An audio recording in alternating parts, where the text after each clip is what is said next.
என் நெஞ்சில் குடியிருக்கும்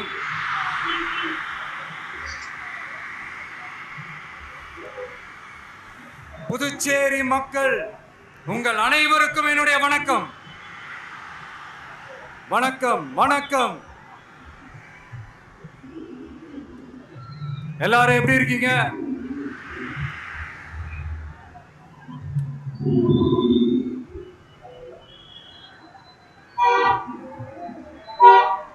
இந்த ஒன்றிய அரசுக்கு தான் தமிழ்நாடு ஒரு தனி மாநிலம்,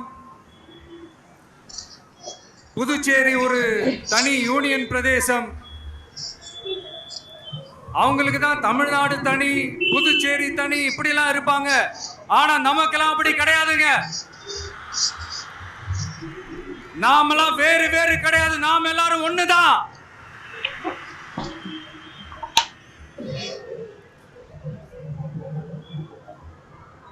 தமிழ்நாடும் புதுச்சேரியும் தனித்தனியாக இருந்தாலும் நாம் எல்லாரும் ஒண்ணுதான். நாம் எல்லாரும் சொந்தம் தான்.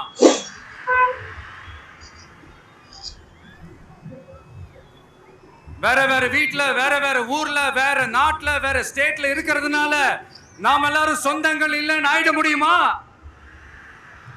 அது எப்படி முடியும்? இப்ப பாத்தீங்களா, ஒருத்தருக்கு ஒருத்தர் பார்த்துக்கும் போது அந்த பாச உணர்வு, அதுதாங்க. அது மட்டும்தான். அது இருந்துட்டாலே போதும், வேற எதுவுமே தேவையில்லை.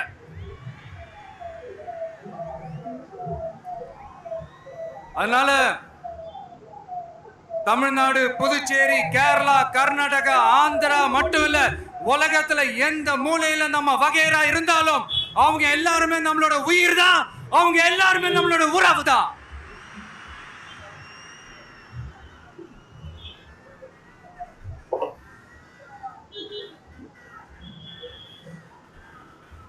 புதுச்சேரினாலே உடனே ஞாபகத்துக்கு வர்றது மணக்குள விநாயகர்,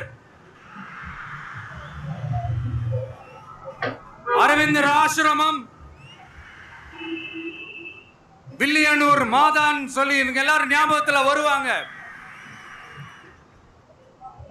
அது மட்டும் இல்ல, மகாகவி பாரதியார் அவர்கள் இருந்த மண், பாவேந்தர் பாரதிதாசன் அவர்கள் பிறந்த மண். அது மாதிரி இன்னும் சிறப்புகளை அடுக்கிக்கிட்டே போலாம். ஆனா அரசியல்னு வந்துட்டா ஒரு முக்கியமான விஷயத்தை பத்தி நம்ம சொல்லியே ஆகணும். 1977 புரட்சி தலைவர் எம்ஜிஆர் அவர்கள் தமிழ்நாட்டில் ஆட்சி அமைச்சாங்க.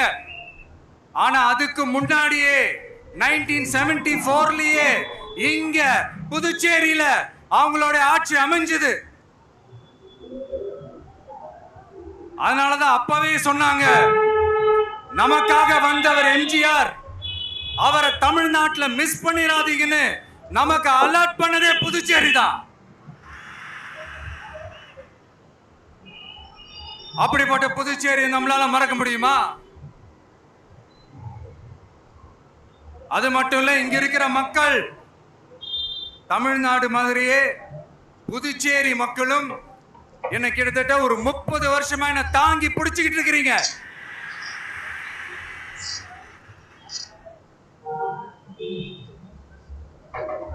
அதனால இந்த விஜய் தமிழ்நாட்டுக்கு மட்டும் தான் குரல் கொடுப்பான்னு நினைக்காதீங்க. அப்படி பண்ணாத தவறு புதுச்சேரி மக்களுக்கும் சேர்த்து தான் குரல் கொடுப்பான். அது என்னுடைய கடமையும் கூட. அதனாலதான் இங்க நீங்க ஃபேஸ் பண்ற பிரச்சனைகளை பத்தி இன்னைக்கு நான் பேசுறதுக்காக வந்திருக்கிறேன். அது மட்டும் இல்ல, இந்த புதுச்சேரி கவர்மெண்ட்டை பத்தி நம்ம சொல்லியே ஆகணும். இது டெஃபினட்டா தமிழ்நாட்டில் இருக்கிற மாதிரி நம்ம திமுக கவர்மெண்ட் மாதிரி கிடையவே கிடையாது. ஏன்னா வேற ஒரு அரசியல் கட்சி நடத்துற நிகழ்ச்சியாகவே இருந்தாலும் அந்த நிகழ்ச்சிக்கு தன்னெழுச்சியா வர நம்ம மக்களுக்கு பாதுகாப்பு கொடுத்து பாரபட்சமே காட்டாம இந்த கவர்மெண்ட் நடந்துகிட்டு இருக்கிறாங்க. அப்படிப்பட்ட இந்த புதுச்சேரி கவர்மெண்ட்டுக்கும் நம்ம புதுச்சேரி சிஎம் சார் அவர்களுக்கும் இந்த நேரத்தில் என்னுடைய மனப்பூர்வமான நன்றிகளை தெரிவிச்சுக்கிறேன். இத பார்த்தாவது தமிழ்நாட்டில் இருக்கிற அந்த திமுக கவர்மெண்ட் கத்துக்கிட்டா நல்லா இருக்கும்.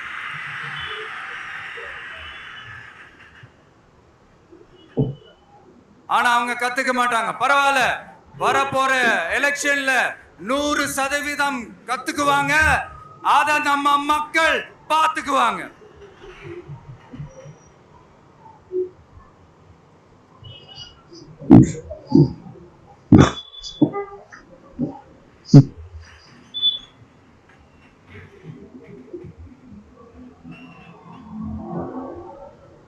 புதுச்சேரியில் இருக்கிற கவர்மெண்டோட கூட்டணி ஆட்சியில இருந்தாலும் புதுச்சேரிய ஒன்றிய அரசு எதிலையுமே கண்டுக்கல என்றது புதுச்சேரி மக்களான உங்களுக்கு நல்லாவே தெரியும். மாநில அந்தஸ்து கோரிக்கையை மட்டுமா கண்டுக்கல, இங்க வளர்ச்சி ஏற்படவும் துணை நிக்கவே இல்லைன்னு கேள்விப்படுறோம். இந்த புதுச்சேரிக்கு இன்னும் மாநில அந்தஸ்து கொடுக்கல. மாநில அந்தஸ்து வேணும்னு கேட்டு பல முறை சட்டசபையில தீர்மானம் போட்டு ஒன்றிய அரசுக்கு அனுப்பி வச்சுக்கிட்டே இருக்கிறாங்க. இந்த வருஷம் கூட மார்ச் மாசம் 27ஆம் தேதி 2025 அன்னைக்கு ஒரு தீர்மானம் போட்டாங்க. அது மாநில அந்தஸ்து வேணும்னு கேட்டு ஒன்றிய அரசுக்கு அனுப்புற 16வது தீர்மானம். புதுச்சேரி காரைக்கால் பகுதிகளில் மூடப்பட்ட 5 மில்கள், பல்வேறு தொழிற்சாலைகளை மீண்டும் திறக்கிறதுக்கு இதுவரைக்கும் ஒரு துரும்ப கூட கிள்ளி போடல. பல்லாயிரக்கணக்கான இளைஞர்களோட வேலை வாய்ப்புக்காக எதையுமே செய்யல. இங்க ஒரு ஐடி கம்பெனி உருவாகணும்ன்றது எண்ணமே இல்ல. அத பத்தி யார் பேசினாலும் அது அவங்க காதல விழவே விழல.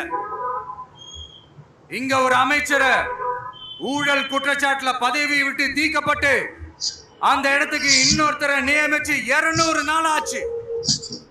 இன்னும் அவருக்கு ஒரு இலாக்காவே தரல. இந்த செயல் சிறுபான்மை மக்களை அவமானப்படுத்துறதுன்னு அந்த மக்களே சொல்றாங்க. புதுச்சேரியோட முக்கிய அங்கமாக இருக்கிற காரைக்கால், மாகே, ஏனாம் பகுதிகளில் எல்லாம் முன்னேற்றமே இல்லைன்னு அந்த பகுதி மக்கள் சொல்லிக்கிட்டே இருக்கிறாங்க. குறிப்பா காவிரியோட கடைமடை பகுதியான காரைக்காலை மொத்தமா கைவிட்ட மாதிரி தான் இருக்குது. இது எல்லாமே முன்னேற்றம் அடையணும். டூரிஸ்ட் பிளேஸ் ஆன புதுச்சேரியில போதுமான அளவு பார்க்கிங் வசதி இல்ல, போதுமான அளவு கழிப்பறை வசதி இல்ல. இதெல்லாமே மேம்படுத்தணும். புதுச்சேரி கடலூர் மார்க்கமான ரயில் திட்டம் வேணும்ங்கிறது நீண்ட கால கோரிக்கை. புதுச்சேரி மக்களுக்கு ஒன்னே ஒண்ணுதான் சொல்லணும், இந்த திமுகவை நம்பாதீங்க. அவங்களுக்கு உங்களை நம்ப வச்சு ஏமாத்துறது தான் அவங்க வேலையே. நான் சொன்ன பல கோரிக்கைகளை எல்லாம் தீர்த்து வைக்கிறதுக்கு நம்ம புதுச்சேரி கவர்மெண்ட்டுக்கும் அதோட மக்கள் திட்டங்களுக்கும் ரொம்ப அக்கறையா உண்மையா துணை நிற்கிறோம். தமிழ்நாட்டை ஒதுக்குற மாதிரி புதுச்சேரியும் ஒதுக்க கூடாதுன்னு நாங்க கேட்டுக்கிறோம். கிட்டத்தட்ட 20 லட்சம் பேர் வாழ்ற யூனியன் பிரதேசமான புதுச்சேரி மத்திய நிதி குழுவில் இடம்பெறவில்லை.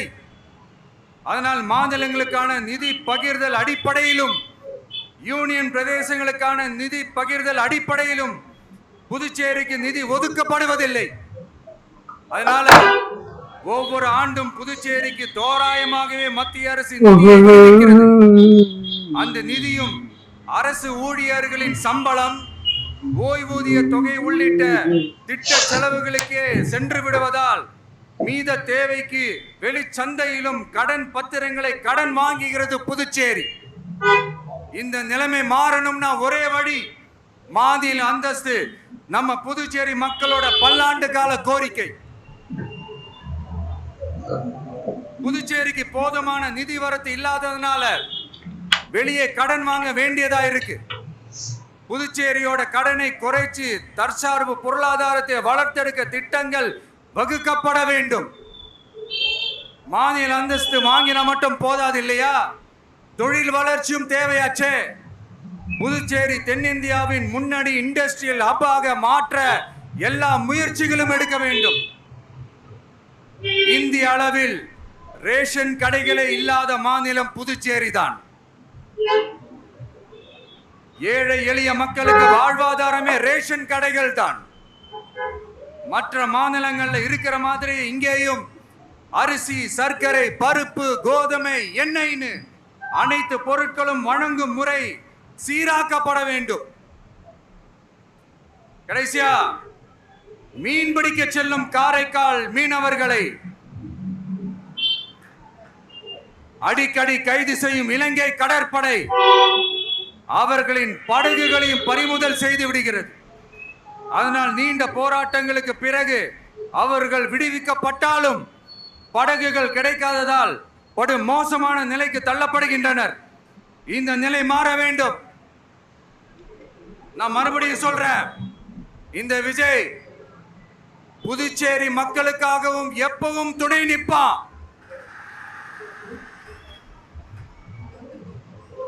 வரப்போற புதுச்சேரி தேர்தல் களத்துல நம்மளுடைய தமிழக வெற்றி கழகத்தின் கொடி பட்டொளி வீசி பறக்கும். கான்பிடென்டா இருங்க, நல்லதே நடக்கும். வெற்றி நிச்சயம். மீண்டும் சந்திக்கும் வரை நன்றி, వణకం. షేర్ చేయండి, లైక్ చేయండి, సబ్స్క్రైబ్ చేయండి. మరిన్ని వీడియోల కోసం బెల్ సింబల్ పై క్లిక్ చేయండి.